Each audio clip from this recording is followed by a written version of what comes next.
जय श्री राम दोस्तों, आशा करते हैं आप ठीक होंगे।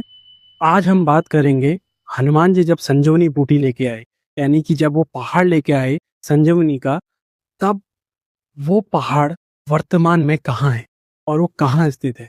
माना जाता है जब लक्ष्मण मूर्छित हुए थे तब हनुमान जी उत्तराखंड में गए थे। उत्तराखंड प्राचीन समय में एक अलौकिक जगह थी जहाँ पे बहुत सारी जड़ी बूटियां पाई जाती थी। तो हनुमान जी भी संजीवनी की तलाश में उत्तराखंड में गए थे, जहाँ से उन्होंने एक बड़ा सा पर्वत उठाया जिसे हम संजीवनी बूटी या संजीवनी का पहाड़ कहते हैं। आज भी वहाँ पे कुछ लोग, उनकी आस्था है कि हनुमान जी वहाँ से पहाड़ लेके गए हैं जिसे हम द्रोणागिरी पर्वत कहते हैं। और वहाँ के लोग हनुमान जी से रुष्ट भी रहते हैं कि वो उनका पर्वत लेके गए, तो जिसकी वजह से वो हनुमान जी का नाम भी नहीं लेते हैं। तो ये तो था उसके साथ एक लिंक। पर जब हनुमान जी वहां से संजीवनी का पहाड़ लेके आए, तब उनको एक छोटा सा हिस्सा चाहिए था संजीवनी का, जिससे कि लक्ष्मण के प्राण बचाए जा सके। पर उस पूरे पहाड़ का क्या हुआ? क्या हनुमान जी उसे वापस रखने गए? ऐसा वर्णन तो नहीं मिलता कि हनुमान जी ने वापस उसे वही स्थान पर रखा। पर हाँ, श्रीलंका में कुछ जगहें ऐसे हैं जहाँ पे उस पर्वत के छोटे छोटे अवशेष मिलते हैं। कुछ जड़ी बूटियां ऐसी हैं जो वहाँ पे पाई जाती हैं, जो कि हिमालय के उच्च क्षेत्रों में ही मिल नहीं, या हिमालय के उच्च क्षेत्रों में ही उगनी पॉसिबल है। पर फिर भी वहाँ पे कुछ जड़ी बूटियां पाई जाती है। और ये एक लिंक है कि अगर हनुमान जी उस पर्वत को वहाँ नहीं लेके गए, या उन्होंने श्रीलंका में पर्वत नहीं रखा, तो वहाँ पे वो जड़ी बूटियां कैसे?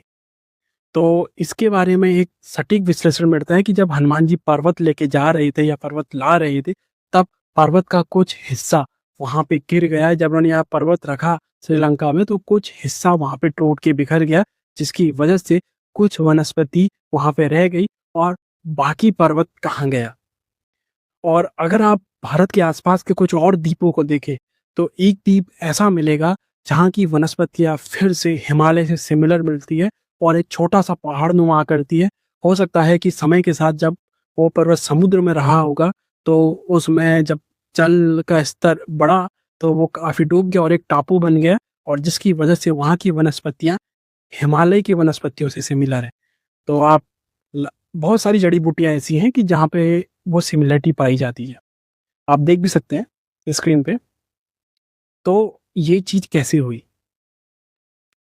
तो कुछ लोग बोलते हैं कि रामायण काल्पनिक है, तो उनके लिए कुछ सबूत तो पेश हो ही चुके हैं। बट फिर भी अगर आपको लगता है कि आप संजीवनी पहाड़ या संजीवनी पहाड़ से जुड़ी चीजों को देखना चाहते हैं, तो एक बार आप श्रीलंका होके आइए। उस चीज को अपने हाथों से देखिए, अपने आंखों से देखिए, तो आपको महसूस होगा उसकी सात्विकता और उसकी असलियत का प्रमाण। बाकी हनुमान जी के भक्त लाइक सब्सक्राइब जरूर करें। जय श्री राम।